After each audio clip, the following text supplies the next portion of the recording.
Historia Viva, con el profesor Ubaldo García. Sigamos hablando en este programa de Santander, el neogranadino que participó en nuestra independencia y que fue vicepresidente de Colombia la Grande. Laureano Gómez, en su libro El mito de Santander, dice: inmensa desgracia de estas tierras que Santander no fuera de la campaña del Perú.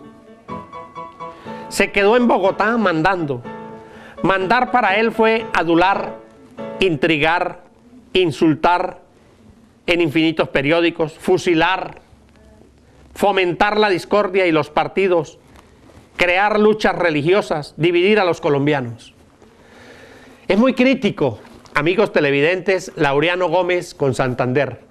En alguna parte también leí que hace una alusión a aquel mito o aquel héroe que se llamó Guillermo Tell, un hombre de la fantasía tal vez suizo del año del siglo XIV, de 1400, sobre el cual se tejieron leyendas y se hizo un hombre muy limpio como un ejemplo para la juventud desde entonces. Guillermo Tell fue aquel hombre que lo hicieron preso y que de alguna manera le pusieron a su hijo con una manzana en la cabeza para que le apuntara con una flecha, y él lo hizo y lo logró y fue triunfador. De ahí en adelante fue como decir un Robin Hood, algo parecido. Laureano Gómez, el expresidente colombiano, dice que a Santander lo montaron en un pedestal que no merece y por lo tanto escribe muchas cosas basándose en documentos. Eso es lo más importante, porque cada página está documentada para que no existan tergiversaciones como ya las han existido con este tipo de personajes. Historia Viva continúa entonces hablando de Santander porque consideramos que es un personaje bastante importante para aclarar tantas cosas de las muchas discordias que hasta hoy en día existen en nuestra sociedad. Voy un momentico atrás, 1819. Habíamos dicho que el Libertador se mueve desde Angostura con su ejército hacia el Apure, y en alguna parte de su mente, en su pensamiento, estaba hacer la campaña de Boyacá. Lo que pasa es que el Libertador no lo había contado, tal vez a muy pocas personas. Ya dijimos que al padre Blanco, ya dijimos que con el padre Blanco él había hablado sobre la posibilidad de ir a tomar Santa Fe de Bogotá por un camino que nadie conocía, tal vez, es decir, haciendo el paso de los Andes. Así se dio. De alguna manera también, y eso en tantas lecturas, uno como que lo adivina, el Libertador tal vez fue de aquellos personajes que hace creer a los demás que están haciendo lo propio cuando ha sido ya pensado por él. Es decir, de esos líderes que dejan a las personas actuar y que ya lo tienen todo premeditado. De alguna manera también, Santander, que era el jefe de la vanguardia, dice en alguna parte que la campaña de Boyacá se dio porque él la planificó. Y por eso entonces muchos de los historiadores, más que todo colombianos, lo llaman el organizador de la victoria. Y allá va el programa de hoy, también para hablar de un personaje que se llamó Leonardo Infante, un coronel venezolano que tuvo conflictos con Santander. Pues bien, se da el paso de los Andes, que eso pues es una de las grandes proezas de nuestra independencia, de las estrategias más grandes. El Libertador pretende y lo logró avanzar con un ejército pequeño por los Andes, por el lugar que menos lo esperaba y por el lugar donde las condiciones eran más difíciles. Sin embargo, pasa la montaña y se dan las batallas importantes. Se dio una batalla que se llamó Pantano de Vargas, muy cerca de Tunja, y después se dio la batalla de Boyacá, en la cual por supuesto fue tal vez el éxito más grande. Se ganó la batalla de Boyacá, se derribó el ejército del virrey, se hicieron prisioneros a los oficiales, a la gran cantidad de oficiales que dirigían el ejército español, y Bolívar pues entró triunfador en aquel agosto de 1819 a Bogotá. Ahora, ¿quiénes participaron y cómo? De alguna manera, la historia explica que Santander fue un hombre de pluma, de escritorio, más que de batallas. Y eso lo manifiesta él en sus cartas, y eso lo manifiesta en todos los lugares. De por sí que no existen batallas ganadas por Santander en ningún momento, y tampoco existen en las batallas en que participó, digamos, opiniones acerca de que fue el mejor o que actuó con mucha valentía. Es decir, si uno se pone a hojear punto por punto la hoja de batallas, de guerra de Santander, encuentra que fue un segundón en ese aspecto. Pero claro, por supuesto, fue un hombre muy inteligente, fue un hombre muy de intrigas, de caer oportunamente en los momentos, y por supuesto que eso dio como para que Santander tuviera el avance que tuvo al llegar a ser vicepresidente y casi el hombre más importante de esa nueva república que se llamó la Gran Colombia, como la han llamado los historiadores. Ahora, se teje una suerte de burla en la batalla de Boyacá acerca de que Santander se había hecho el loco, a pesar de que estaba dirigiendo unos batallones importantes, que en el momento en que se necesitaba con mayor ardor la participación de los hombres, en el momento en que los fuegos cruzados estaban haciendo mella en el ejército patriota, Santander no estaba por ningún lado, que estaba desaparecido. Eso lo cuentan algunos de los oficiales españoles en las traducciones de los escritos que después, cuando fueron a Europa, hicieron. Y también lo mencionan algunos historiadores, que lo dijo Anzoátegui, porque el general Anzoátegui, después de que pasa la batalla, es la persona a la cual se le achaca el éxito de la batalla. José Antonio Anzoátegui fue el gran triunfador de Boyacá. En alguna conversación se dice que Anzoátegui buscaba la presencia del general Santander en la batalla y no lo encontró. Y hay alguna otra opinión que dice que se escondió detrás de una casa y que inclusive dejó las armas olvidadas para tratar de salvar su vida, porque aquella batalla fue sangrienta. Eso, por supuesto, que no le gustaba que se mencionara a un hombre como Santander, y que después fue el segundo a bordo, el hombre tal vez más importante. Pero vamos un momentico atrás para seguirle más o menos el transcurso de la vida a este hombre en las batallas. Recordemos que después de que Morillo llega a Bogotá en el año 1815, 1816, la gran derrota de lo que se llamó la Patria Boba y de los colombianos, muchos de estos hombres se van hacia Casanare, es decir, a los llanos orientales, y allí se colocan en resistencia. Es cuando Santander conoce a Páez. Por supuesto que Santander entiende que ese no es el lugar de él, entre aquellos salvajes, llaneros, hombres rudos, hombres que se montaban en los caballos, que pasaban los ríos a nado, que no le tenían miedo a los animales, a las fieras ni nada. Él era un hombre delicado, era un hombre estudiado. Y recordemos que había estudiado en el famoso colegio de Buenaventura y que había sido criado por sacerdotes, por su tío el Omaña. Total de que él entiende que tal vez eso no es su posición. Hay allí en la gente de Páez un hombre que se llamó Leonardo Infante. Era un hombre moreno, de piel oscura, al que llamaban el Negro Infante. Llegó a ser coronel, un hombre bien importante y un hombre muy valiente, un hombre guapo, de pelo en pecho, es decir, un hombre de los grandes hombres que hicieron nuestra independencia.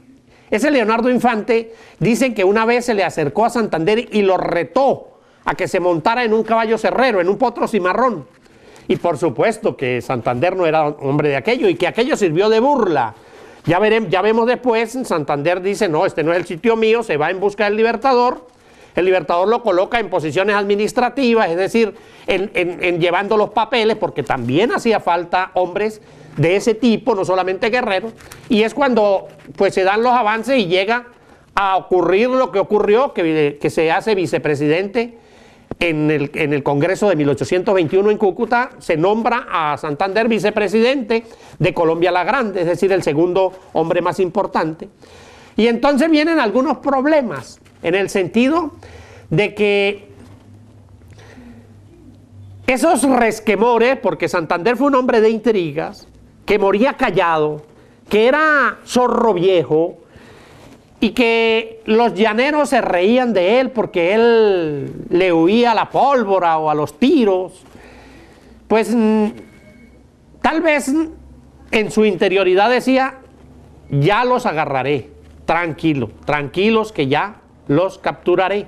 Y en efecto, este Leonardo Infante también tiene una historia con Santander, porque en aquella campaña de los llanos en 1818, discúlpenme que voy adelante y atrás, pero son pequeños detalles de este programa para estudiar la personalidad de Santander. En ese 1818, cuando la campaña del centro, la fatídica campaña del centro, es cuando intentan asesinar al Libertador en el Rincón de los Toros. Y allí está Leonardo Infante. Dicen que fue Leonardo Infante quien en la noche oscura fue con una mula aperada en busca del Libertador y le dio un animal para salvarlo. Y que en algún comentario Leonardo Infante le dice al Libertador que la culpa de que los realistas hubiesen llegado casi al punto de matarlo había sido de el coronel Santander, ese coronelito que no sabe dónde está parado. Por supuesto que para un hombre de letras, convivir en los cuarteles, en las campañas con aquellos llaneros que eran hombres rudos, pues eso también tenemos que entenderlo, que era muy difícil, pero ya en el tiempo avanzado, cuando ya Santander se hace vicepresidente, pues entonces está como pez en el agua.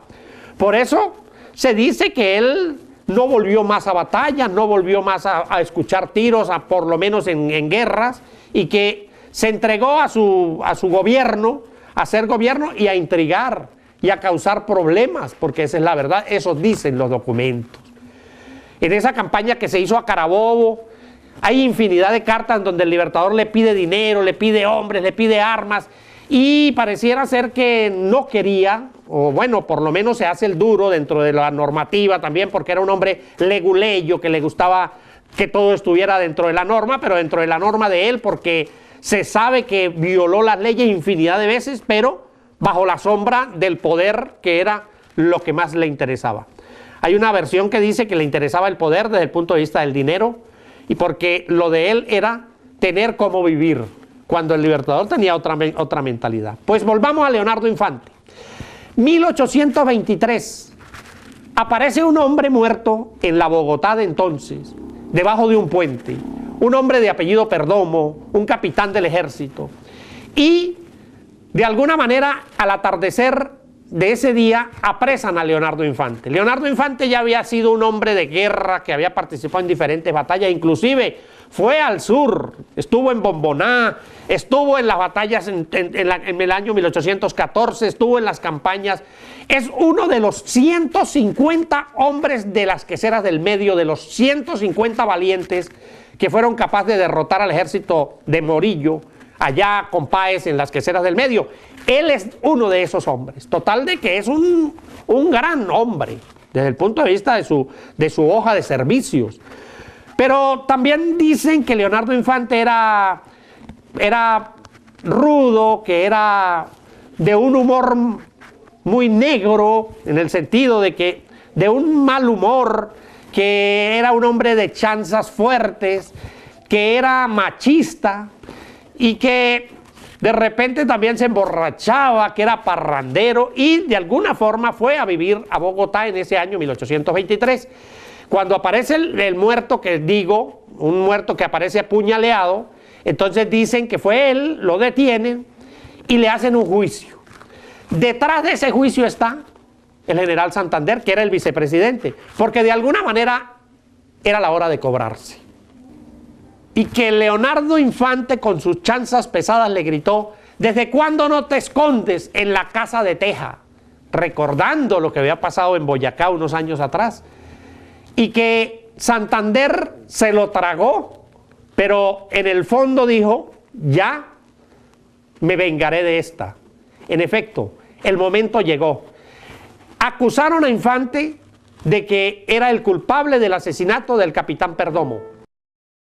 Algunos historiadores dicen que Leonardo Infante fue un hombre, era un hombre de color, lo llamaban el negro Infante, rudo, rústico, corpulento, muy inteligente, rápido, parrandero, jactancioso. Tenía una aureola de bravura, de hombre de legendaria bravura, machista, bromista, le gustaban las chanzas, cojeaba una herida de guerra de su pierna derecha, era parrandero y era enamorado además. Bueno, vivía en la Bogotá de entonces y se le acusó sin pruebas. El estudio de los documentos dice que una mujer y su hija atestiguaron de que había existido una discusión entre el coronel Infante y el muerto y que ellas habían oído decir que cuando el coronel lo había amenazado y le había dicho te voy a partir de un cintarazo, tal vez para decir que le iba a dar con el sable. En efecto, el hombre apareció muerto y eso fue suficiente para que dos personajes de los cuales ya hemos hablado y tal vez habría que estudiar mucho, que se llamaron dos abogados, el doctor Francisco Soto y el doctor Vicente Azuero, y los hombres que estaban dispuestos a hacer todas las trampas para beneficiar al vicepresidente, hicieron un juicio arreglado con unos testigos comprados para que Leonardo Infante apareciera como culpable. Dice Leonardo Infante en su defensa que él le quiere pagar a esa mujer los 50 pesos que le debe, por cuanto esa mujer había sido engañada por él, porque él no era ningún santico tampoco, por algunos favores del amor, y no le canceló, y la mujer, pues enfurecida, ahora servía de testigo para que castigaran de alguna manera la deuda que había tenido con aquel hombre. Total que el juicio se sigue, se nombra un consejo de guerra amañado, por supuesto, en el que uno de los jueces que decidirá sobre la vida o la muerte de Leonardo Infante, del coronel venezolano, era el doctor Miguel Peña, el valenciano, que ejercía entonces como abogado en Bogotá. Amigos televidentes, en este programa quiero significar esa lucha tan fuerte que existía entre venezolanos y neogranadinos de entonces. Ya dije en algunos otros programas que Santander tal vez es el culpable. Y hay algunos historiadores, entre esos Laureano Gómez, que dice que si Santander no hubiese sido vicepresidente, en este mundo de Latinoamérica tuviéramos muchos beneficios o no tuvieran las cosas como han existido en las divisiones en que estamos. Total que Miguel Peña, el valenciano, dice que él no puede juzgar y condenar a un hombre sin pruebas, por cuanto no las existen, y lo absuelve al reo. Aquello causó una impresión muy grande en la vicepresidencia, en el hombre más fuerte, en Santander, y recusan de nuevo, hacen un nuevo juicio, obligan a algunos parlamentarios a que influyan para que se tome una decisión, y en efecto un nuevo juez toma la decisión y condenan a muerte a Leonardo Infante por un crimen que no había cometido. Aquello causó un gran choque en la justicia de entonces. Miguel Peña, el doctor, el valenciano, habla de asesinato judicial. Hay escándalo por el caso. Sin embargo, Azuero y Soto, que eran los hombres más influyentes de entonces, atacan para que el hombre sea fusilado, como en efecto es fusilado. Leonardo Infante entra en capilla para ser fusilado al día siguiente, se le informa, dentro de las tristezas de un hombre inocente que va a morir al paredón, al día siguiente se le saca por una calle y se hace desfilar por las calles de Bogotá hacia la plaza. Hay unas narraciones hasta tétricas que dicen que la gente o algunos de los seguidores de Santander salieron a las calles y se sentaron en poltronas para esperar a Leonardo Infante hacia el lugar del fusilamiento, y que en un balcón de la Casa de Gobierno estaba el vicepresidente fumando y observando el panorama, el espectáculo, mientras pasaban al muchacho, al joven, mientras pasaban al venezolano que había sido su enemigo, pero que no era capaz de enfrentarlo directamente, sino que usando las leyes, por supuesto, usando las leyes a su favor y en contra del pueblo, porque casi todos los documentos dicen que eso fue Santander, se hizo llamar el hombre de las leyes. Algunos historiadores colombianos hablan de el organizador de la República. Pues este caso de Leonardo Infante es uno de los casos tal vez más puntuales y expresivos de lo que es el abuso del poder.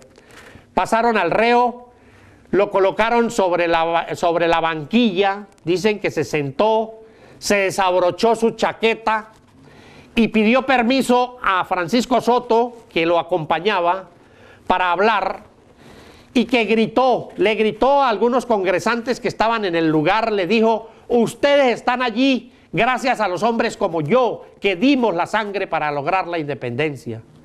De eso soy culpable. Y dijo: y no soy culpable de la muerte de Perdomo, soy culpable de otras cosas, tal vez, pero de la muerte de Perdomo soy inocente, muero inocente. Y se preparó para recibir la descarga, recibió la descarga y murió como un valiente. Leonardo Infante es uno de los olvidados, que casi no se habla de estos hombres que fueron a la guerra, dieron importantes valores en la guerra y murieron. En el caso de Leonardo Infante, murió siendo inocente de lo que se le acusaba. También es importante, mis amigos, y por eso también el programa, para que vayamos cuadrando el porqué de la separación de Colombia, de esa gran Colombia. Y el caso de Leonardo Infante tiene que ver mucho con la posterior separación de Venezuela y la Nueva Granada, porque ya veremos que el doctor, no solamente que no lo dejaron actuar al doctor Peña, Miguel Peña, sino que lo expulsaron, lo castigaron dentro del sistema judicial de entonces y lo enviaron a Venezuela. Es cuando Miguel Peña se viene a Venezuela, es cuando llega a Valencia, empieza a calentarle las orejas al presidente Páez sobre el odio con los bogotanos, con esa aristocracia rancia de Bogotá y de Colombia, que es cuando entonces empiezan y terminamos después con el proceso aquel o con el evento que se llamó la Cosíata, que inició la separación de la Gran Colombia. Pues entonces Leonardo Infante, y este caso de Leonardo Infante es uno de los ejemplos de los desórdenes, de los hombres sin escrúpulos que se adueñan del poder y que de alguna manera causan inestabilidad en los grupos sociales, al punto de que entre venezolanos y neogranadinos desde entonces existen diferencias muy grandes.